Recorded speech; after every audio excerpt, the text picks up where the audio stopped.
इस नई दुनिया में साकुरा फाइटिंग स्कूल के जिम में अकीरा और लिया की फाइट जोर पकड़ रही थी। लिया अकीरा पर एक के बाद एक स्ट्रॉन्ग अटैक कर रही थी। अगर मुझे जीतना है तो मुझे ये लड़ाई लंबी खींचनी होगी। लिया को हराने के लिए उसे सबसे पहले थकाना होगा और फ्रस्ट्रेट करना होगा ताकि वो गलती करे और मैं उस गलती का फायदा उठा सकूं। ये सोचते हुए अकीरा ने अपने आप को पानी की गोलियों से बचाया। वो जानती थी कि अपने से कई गुना अच्छे फाइटर से जीतना वो भी कम समय में नामुमकिन था। इसलिए अकीरा ने अपने अटैक कंट्रोल करके रखे हुए थे। उसे मौके का इंतजार था कि कब लिया गलती करे तो वो अटैक करे। जिस तरह से लिया के अटैक अकीरा नहीं जानती थी, उसी तरह से लिया भी अकीरा के अटैक नहीं जानती थी और न ही आज सुबह प्रोबॉट से कराए गए वेपन अपग्रेड। अकीरा इस बात का फायदा उठाने का सोच रही थी। क्या हुआ अकीरा, अपने सारे अटैक भूल गई हो क्या? या फिर डर लग रहा है कि क्या मैंने गलती से कहीं इस फाइट के लिए हाथ तो नहीं कर दी? ये कहकर लिया ने अकीरा पर पत्थरों की बारिश के साथ आग के गोले फेंके। अकीरा बहुत मुश्किल से इस अटैक से बचकर रिंग के किनारे पहुंच गई थी। उसने तुरंत अपने ब्रेसलेट से एक तेज हवा का बवंडर बनाया और उसे लिया की ओर भेज दिया। लिया ने इस अटैक को डिफेंड करके अकीरा के ऊपर पानी की तेज धार से अटैक किया। इस बार अकीरा इस अटैक से बच नहीं पाई। लिया ने उसे कॉर्नर करके फंसा दिया था। ये धार इतनी तेज थी कि पत्थर को भी काट दे। हालांकि फाइटिंग ड्रेस इस तरह से बनाई जाती थी कि वो फाइटर को जानलेवा नुकसान से बचा सके, पर फिर भी इसका इम्पैक्ट काफी तेज था। अकीरा इस इम्पैक्ट से गिर गई थी। क्या हुआ अकीरा, और लड़ना है या बस करें? लिया ने अकीरा की ओर देखकर आंख मारी। अकीरा दोबारा खड़ी हो गई। इसी के साथ अनाउंसर प्रोफेसर लियो ने अनाउंस कर दिया, फर्स्ट स्ट्राइक फॉर लिया 1-0। अकीरा इस बार पहले से ज्यादा सावधान थी। उसने अपनी स्ट्रैटेजी पर काम करना शुरू कर दिया था। लिया को लग रहा है कि इसने मुझ पर अटैक करके एक स्ट्राइक कर ली है, पर यह नहीं जानती कि यह मैंने जानबूझकर किया था। इस पॉइंट के बाद लिया ओवर कॉन्फिडेंट हो जाएगी कि उसने मुझ पर इतनी जल्दी स्ट्राइक कर दी। अब समय आता है इसे मैनिपुलेट करने का। ये सोचते हुए अकीरा ने लिया की तरफ देखकर मुस्कुरा दिया। लिया ने इस मुस्कुराहट का जवाब खौलते हुए पानी की बौछार और साथ में पत्थरों के गोलों से दिया। अकीरा ने हवा के तेज गुबार छोड़े, जिससे खौलता हुआ पानी तेजी से ठंडा हो गया और उसकी तरफ उड़कर आ रहे पत्थर के गोले अपनी डायरेक्शन बदलकर लिया की ओर जाने लगे। कैसा लगा लिया? अकीरा के चेहरे पर मुस्कान और घमंड था। वह लिया के गुस्से को और बढ़ाना चाहती थी ताकि लिया का फोकस बिगड़ जाए। बहुत शानदार, अब मेरा अटैक देखो। ये कहकर लिया ने डिजिटल केज की छत पर अपना हाथ उठाया। उसके हाथों से बादलों का एक तेज बवंडर सा निकला और अकीरा के ऊपर फैल गया। लिया ने एक हाथ से बादलों को कंट्रोल किया और दूसरे हाथ से अकीरा को घेरते हुए पत्थरों से बनी हुई कीलों का अटैक कर दिया ताकि अकीरा रिंग के इस साइड ना आ पाए। जैसे ही अकीरा ने दोबारा डिफेंस करने के लिए हवा का प्रेशर बनाया, उसी वक्त लिया ने बादलों में से पत्थरों की बारिश कर दी। अकीरा ये अटैक संभाल नहीं पाई और चारों खाने चित हो गई। अनाउंसर डेस्क के पास बैठी हुई मोनिका के चेहरे पर मुस्कान थी। अनाउंसर प्रोफेसर लियो ने कहा, स्ट्राइक 2 फॉर लिया 2-0। इसके साथ ही पूरे जिम में सारे स्टूडेंट्स लिया लिया चिल्लाने लगे। क्यों अकीरा, कैसा रहा ये अटैक? बोलो तो फाइट यहीं रुकवा दूं या तुम्हें अभी और बेइज्जती करवानी है? लिया ने दूसरी स्ट्राइक मेरी सोच से पहले ही कर दी, पर अब लिया पर अटैक किया जा सकता है। ये फंस गई है जाल में।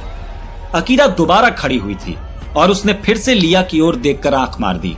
लिया ने अपने जबड़े भींच लिए। इधर प्रोबॉट की लैब में बाकी बचे हुए 9 कैदी रवि को मना रहे थे। रवि, हमारे पास और कोई तरीका नहीं बचा है। हम ये नहीं करना चाहते, पर यह हमारी मजबूरी है। इस बात को समझो। जो मियाँ के साथ हुआ है वह कल हमारे साथ भी हो सकता है। तुम्हारे साथ तो तुम्हारी पत्नी माया है, पर हमारे साथ कोई भी नहीं है। हमने सालों से अपने परिवार को नहीं देखा है। हमें उनके पास वापस लौटना है और अगर हम प्रोबॉट की मदद करते हैं तो शायद हम उन तक वापस पहुंच सकते हैं। और मान लो अगर हम लोग अपने परिवार, अपनी दुनिया तक नहीं भी पहुंचे तो भी कम से कम इस बेसमेंट से तो बाहर निकलेंगे, बाहर की दुनिया देख पाएंगे। प्रोबॉट क्या कर रहा है वह जान पाएंगे। हो सकता है कि हम मियाँ का बदला भी ले पाएं, पर अगर हम यहाँ बैठे रहे तो कुछ नहीं कर पाएंगे। एक एक करके मर जाएंगे, या तो इस घुटन में या फिर प्रोबॉट के हाथों। बताओ तुम क्या चाहते हो?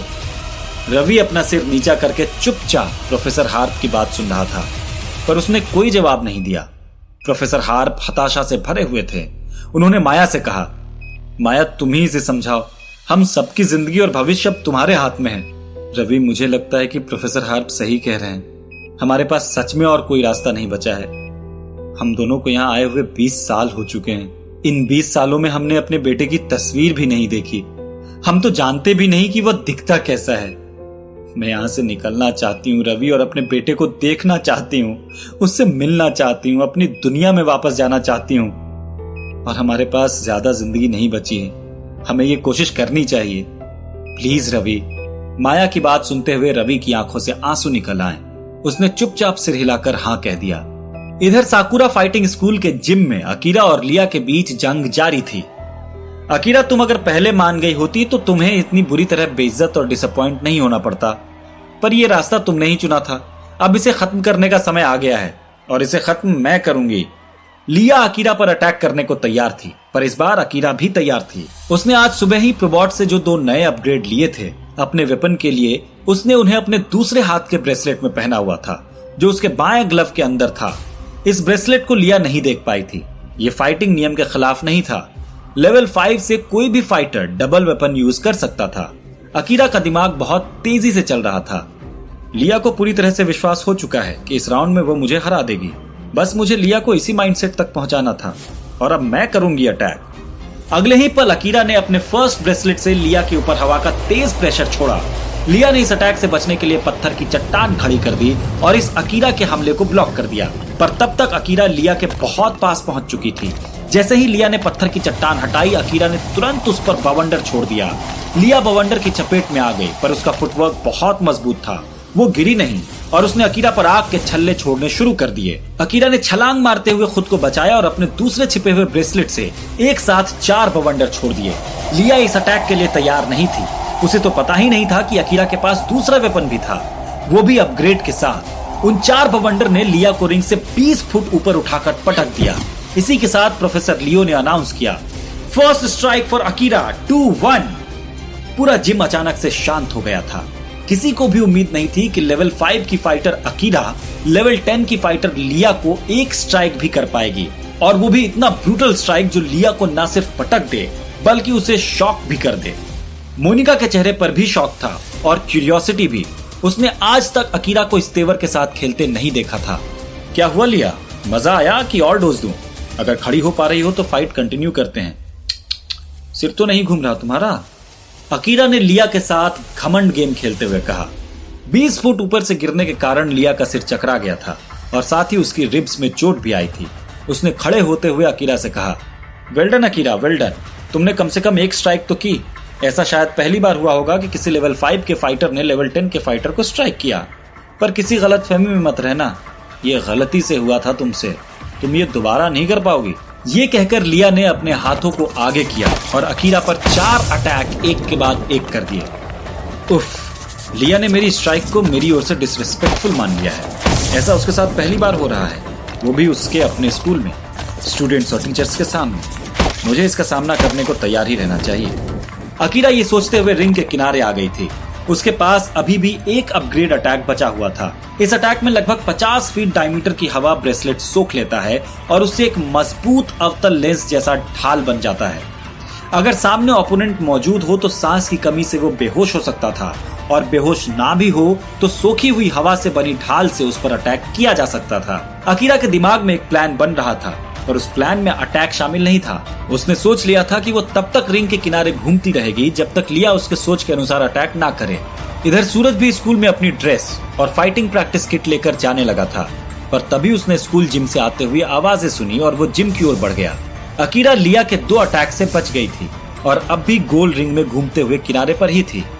मैं ज्यादा देर तक इस रिंग के किनारे नहीं रह सकती। अगर लिया ने जल्दी ही मेरे हिसाब का अटैक नहीं किया तो या तो मैं हार जाऊंगी या फिर मुझे दोबारा रिंग के बीच में जाना पड़ेगा। तभी जिम में सूरज आ गया। सूरज को देखते ही अकीरा की आंखों में नफरत उबलने लगी। ठीक उसी समय लिया ने उस पर अटैक कर दिया। ये एक डबल अटैक था। लिया ने अपने दोनों ब्रेसलेट से वाटर कैनन छोड़ दी थी, जो पानी की तेज मोटी धार थी। जिस तरह सुनामी सब कुछ फोर्स के साथ बहा ले जाती है, उसी तरह ये वाटर कैनन भी था। पर अकीरा को इस तरह के अटैक का इंतजार था। उसने तुरंत अपने दूसरे ब्रेसलेट से अपने अपग्रेडेड अटैक को सामने रिंग में लिया की ओर लॉन्च कर दिया। अकीरा के सामने लगभग 50 फुट की हवा ब्रेसलेट में समा गई और लिया सांस रुक जाने से घुटनों पर गिर पड़ी। उसकी वाटर कैनन नीचे हो गई और सूखी हुई हवा से बनी ढाल से टकराकर उसी की तरफ पलट गई और इस वाटर कैनन के झटके से लिया कई फुट दूर उछल गई।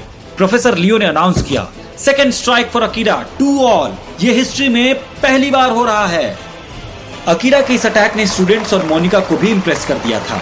सब तालियां बजा रहे थे, पर अकीरा तालियों या लिया की तरफ नहीं बल्कि सूरज की तरफ देख रही थी। सूरज यह देखकर हैरान था कि अकीरा ने कितनी होशियारी से लेवल 10 की एक्सपीरियंस्ड फाइटर को मात दे दी थी। जब लिया दोबारा खड़ी हुई तो उसकी नाक से खून बह रहा था। अकीरा जानती थी कि अब उसके पास कोई भी ऐसा अटैक नहीं बचा जिससे वो लिया को सरप्राइज करके हरा पाए। लिया भी अकीरा के इस अटैक से इंप्रेस्ड थी, पर उसने ये जाहिर नहीं किया। इस बार किसी ने भी एक दूसरे का मजाक नहीं उड़ाया। अकीरा और लिया दोनों ने एक दूसरे की आंखों में आंखें डालकर देखा और दोनों अटैक के लिए तैयार हो गए। दोनों ने एक साथ अटैक किया और एक साथ ही ब्लॉक भी किया। अकीरा के पास चालाकी और सरप्राइज एलिमेंट था लिया को हराने के लिए, पर लिया के पास कई सालों का एक्सपीरियंस और उसकी लेगेसी भी दांव पर लगी हुई थी। लिया ने अकीरा के पैरों पर नुकीले पत्थरों की बारिश की और अकीरा जैसे ही उनसे बचने के लिए उछली, उसने उस पर उसी के एयर वेपन जैसा बवंडर अटैक कर दिया, जिससे अकीरा अपना बैलेंस खोकर गिर गई। लिया ने अपने दोनों हाथों को जोड़ लिया और दोनों हाथों के जुड़ने से एक लाइट का गोला बना। जैसे ही लिया ने अपने दोनों हाथों को अलग किया, उस गोले से एक साथ आग, पत्थर और बर्फ के बहुत सारे हथियार बिना रुके निकलते ही चले गए।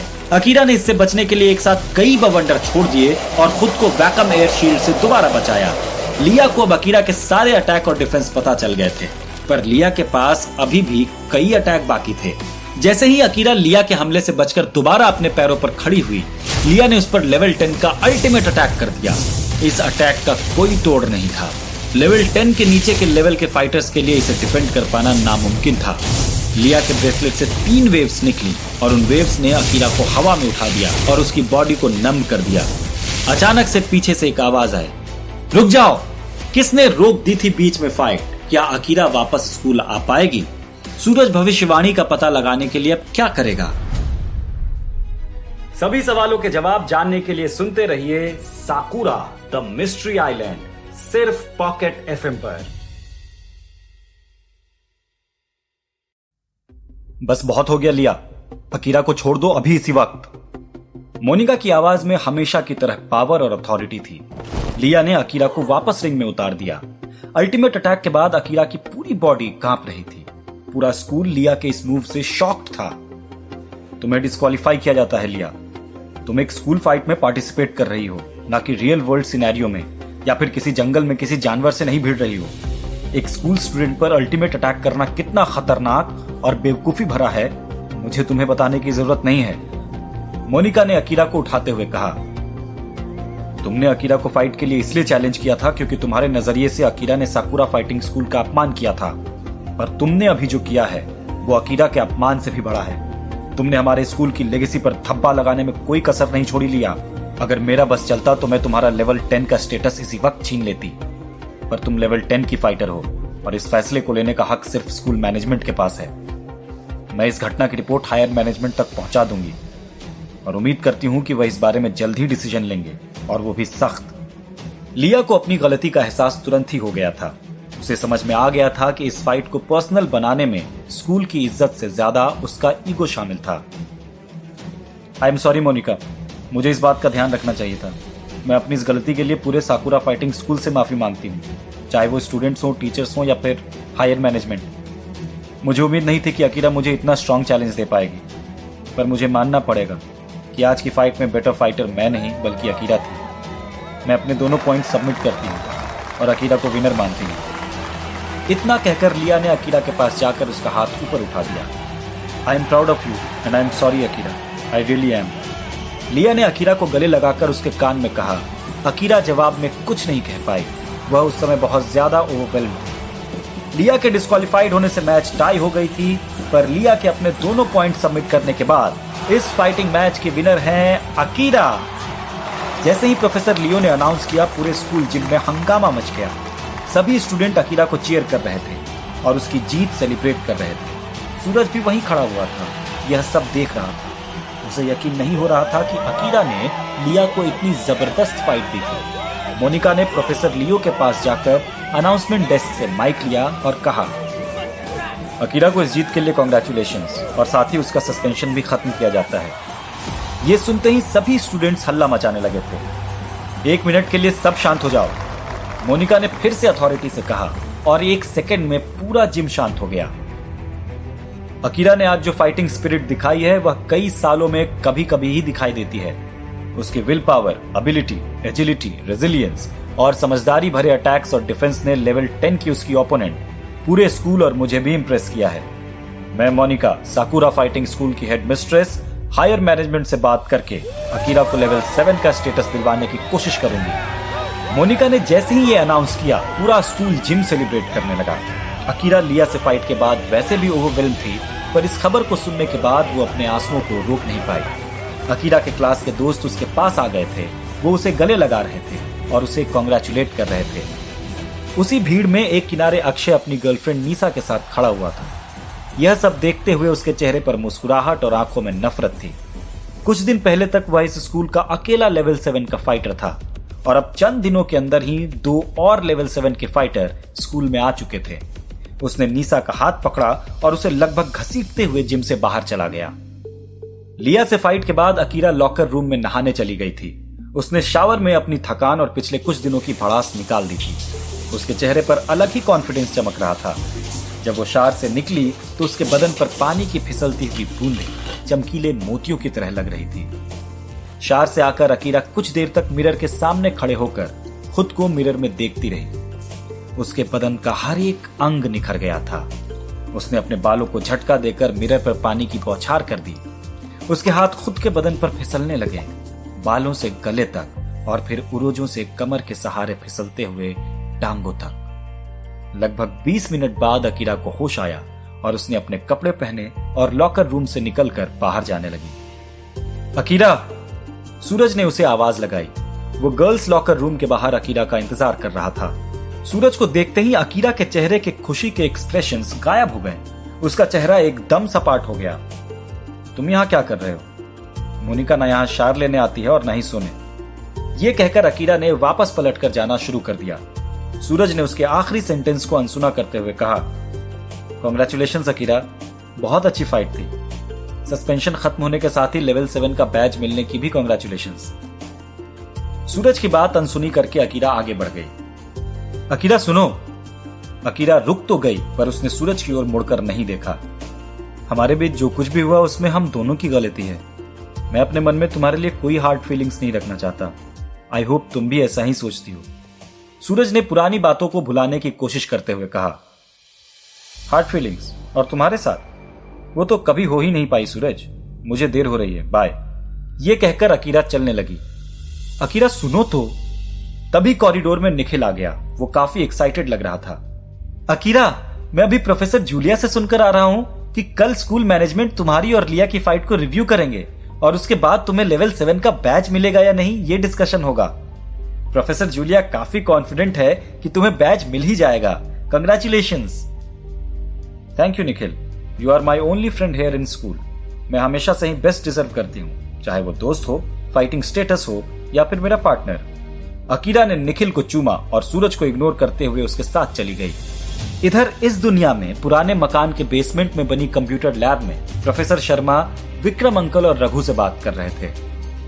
क्या हुआ प्रोफेसर शर्मा, आप थोड़े परेशान दिख रहे हैं। क्या दूसरी दुनिया में जाने के तरीके में कोई दिक्कत है या कुछ और बात है?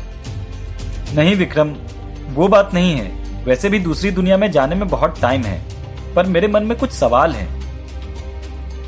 प्रोफेसर, जो भी बात है जल्दी कह दीजिए। जितनी जल्दी हम सबके सवाल सुलझेंगे उतनी जल्दी हम लोग सूरज को ढूंढ पाएंगे। प्रोफेसर शर्मा ने कंप्यूटर की ओर इशारा करते हुए कहा, यहां देखो, तुम्हें कितने डिवाइसेस दिख रहे हैं? विक्रम अंकल और रघु ने स्क्रीन की ओर देखा और कहा, 3 डिवाइस। बिल्कुल सही। मैंने जब और रिसर्च की तो एक दिलचस्प बात मुझे पता लगी। यह कंप्यूटर सिर्फ एक्टिव डिवाइस के ही सिग्नल कैच कर सकता है। हमारे पास इस वक्त सिर्फ एक डिवाइस है और वह किसी भी तरह से रिस्पॉन्स नहीं कर रहा है। इसका मतलब है कि वह इनएक्टिव है। अब बाकी बचे 2 डिवाइस। हो ना हो उनमें से कम एक डिवाइस एक्टिव है, या हो सकता है कि दोनों ही हो, और किसी ने उस डिवाइस को एक्टिवेट करने की कोशिश की हो और तभी उससे निकले सिग्नल्स को इस कंप्यूटर ने कैच कर लिया। अब हमें वही पता करना है कि वह डिवाइस कौन सा है, और साथ ही यह भी कि अगर वह डिवाइस एक्टिव था तो दोबारा सिग्नल क्यों नहीं आया। मुझे अंदाजा है कि किसी भी दूसरी दुनिया में ट्रैवल करने में डिवाइस से कम 30 सेकंड से 1 मिनट का समय लगता है, पर उस दिन वह सिग्नल लगभग सिर्फ 15 सेकंड के लिए आए थे। इतने कम समय में कोई भी डिवाइस एक्टिवेट होकर इनएक्टिव नहीं हो सकता। प्रोफेसर शर्मा को यह नहीं पता था कि सूरज के डिवाइस में प्रोबॉट ने लॉकेट डीएक्टिवेटर लगाया हुआ था, जो कि जंगल रन फाइट में वॉर्डर के हमले में पार्शियली खराब हो गया था। इसलिए सूरज के बार बार दबाने पर वो लॉकेट डिवाइस एक्टिव तो हो गया था, पर डीएक्टिवेटर से कुछ सेकंड में ही बंद भी हो गया था। प्रोफेसर शर्मा ने अपनी बात जारी रखते हुए कहा, इसमें से 2 डिवाइस तो रवि और माया के हैं और कायदे से तीसरा शरद का होना चाहिए। लेकिन जहां तक मुझे पता था और जब मैं ये लैब छोड़कर गया था, तब तक शरद के पास कोई भी डिवाइस नहीं था। तीसरा डिवाइस कहां से आ गया, और अगर डिवाइस था तो वो डिवाइस अब कहां है? हमारे पास शरद, रवि या माया का कोई सुराग नहीं है। तो अगर ये डिवाइस उन तीनों में से किसी के पास हुआ तो भी हम पता नहीं लगा सकते। पर प्रोफेसर, तीसरी डिवाइस हमारे लिए इतनी जरूरी क्यों है? हमारे पास तो 2 डिवाइस की जानकारी पहले से ही है। विक्रम, जरूरी नहीं है, बल्कि बहुत जरूरी है। मैं तुम्हें कारण समझाता हूं। जिस दिन कंप्यूटर ने अननोन डिवाइस का सिग्नल कैच किया था, उसके बाद मैंने तुम दोनों से कहा था कि मैं कंप्यूटर दोबारा चेक करूंगा ताकि मुझे कोई रिकॉर्ड या एक्टिव डिवाइस का पता मिल जाए, पर ऐसा हो नहीं पाया। तो अब हमारे लिए यह पता लगाना जरूरी हो गया है कि वह सिग्नल किस डिवाइस का था, सूरज के डिवाइस का या उस तीसरे डिवाइस का। अगर हमें यह कंफर्म हो जाए कि सिग्नल किस डिवाइस के थे, तो इस कंप्यूटर के हिसाब से हम उसकी फ्रीक्वेंसी कैच करके पता लगाने की कोशिश कर सकते हैं कि वह सिग्नल इस दुनिया से आ रहे हैं या किसी और दुनिया से। पर प्रोफेसर, ये पता कैसे लगाएंगे? और तीसरी डिवाइस रवि और माया के पास हुई तो ठीक, पर अगर शरद के पास हुई तो तब हम क्या करेंगे? शरद हमारी मदद क्यों करेगा? रघु ने प्रोफेसर शर्मा से पूछा। रघु, यह तो बहुत दूर की बात हो गई ना, वो सब हम बाद में सोचेंगे। अभी हमारा पहला काम ये पता लगाना है कि ये सिग्नल किस डिवाइस के हैं। हम तीनों मिलकर कुछ और डॉक्यूमेंट्स और इस कंप्यूटर में इस बात का जवाब तलाशते हैं। रघु और विक्रम अंकल ने सहमति जताई और काम पर जुट गए। इन सवालों के अलावा प्रोफेसर शर्मा के मन में एक आशंका भी थी, जो उन्होंने विक्रम और रघु के साथ शेयर नहीं की थी। प्रोफेसर शर्मा को लग रहा था कि शायद तीसरी डिवाइस शरद की ही थी, जो उसने प्रोफेसर शर्मा के जाने के बाद बनाया होगा। और हो सकता है कि शरद और रवि और माया के बीच हुई लड़ाई में कुछ ऐसा हुआ कि उस डिवाइस से वो तीनों किसी दूसरी दुनिया में चले गए। पर प्रॉब्लम ये थी कि इस बात को कंफर्म नहीं किया जा सकता था, और बिना कंफर्म किए इस बात को मान लेने से वो अपनी खोज की डायरेक्शन से भटक सकते थे।